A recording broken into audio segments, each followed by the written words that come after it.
Distinguished guests, ladies and gentlemen, firstly, let me thank the Commonwealth Lawyers Association and its penalty for the strong interest and commitment to protect children from sexual exploitation and abuse across the Commonwealth. It is my pleasure to address you during the launch of the CommonProtect report. This report highlights the need of our Commonwealth family to strengthen the legal framework to combat child exploitation and abuse that our member states have adopted. It is also a sad day.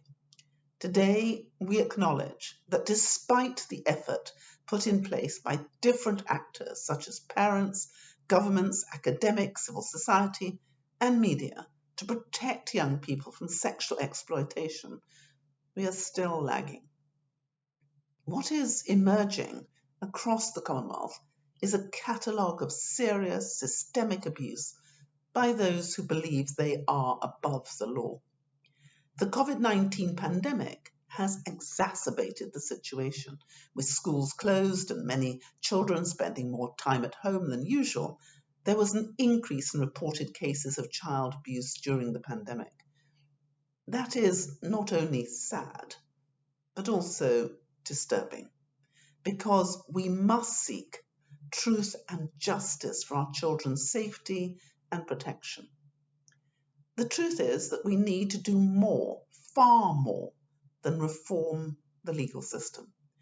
The uniqueness of the Commonwealth is that as we seek to undertake legal reforms to assist justice system to tackle sexual exploitation and abuse, we also need to innovate tools to assist our ministers of health, education, sports, and gender to handle similar problems. My experience as a UK Minister of Justice responsible for reforms in the criminal justice system was eye-opening and informative. What we discovered at the time is that how a child develops by the age of 22 months will be likely to determine what they will achieve by the age of 22 years.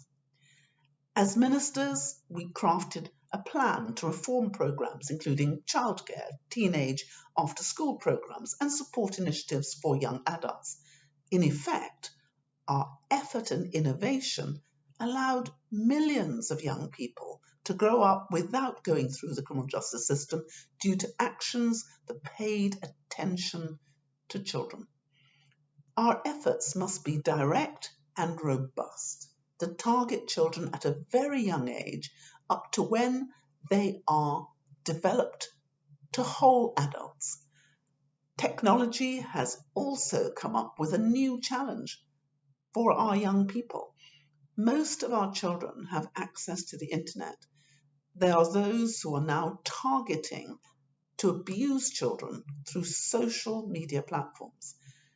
This is indeed a dangerous trend that has witnessed a rise of children who need protection.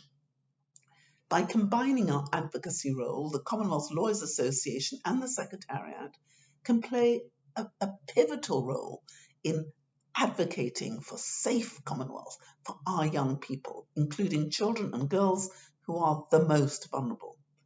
Our role as a Secretariat to provide an equal platform for 54 states to agree on serious matters based on consensus cannot be understated.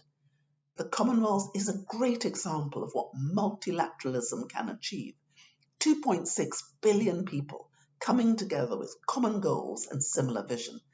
60% are young people under the age of 30.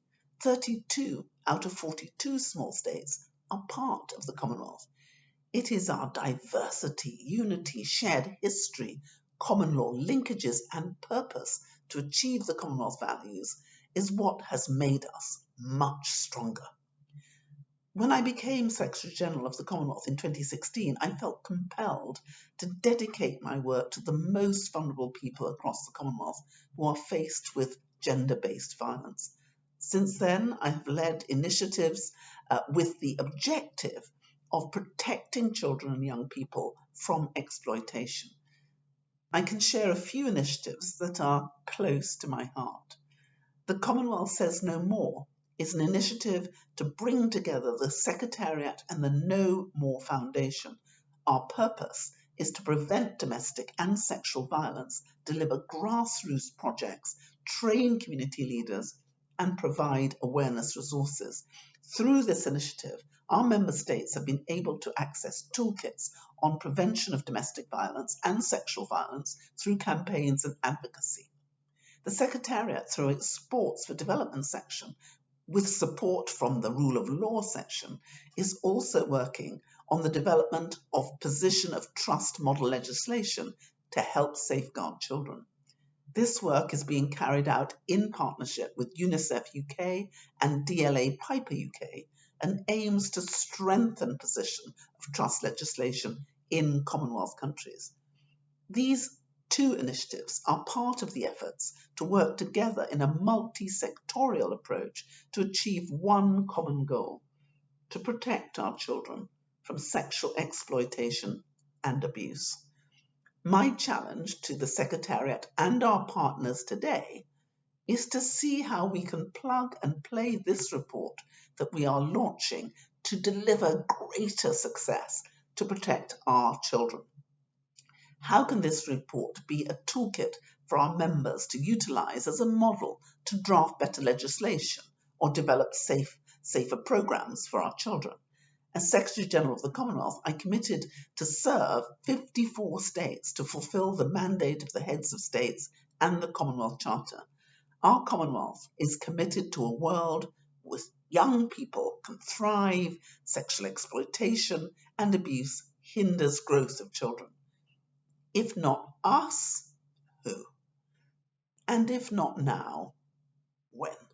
So I thank you for everything that you have already done and all that you will do to make our children safer and more loved. Thank you.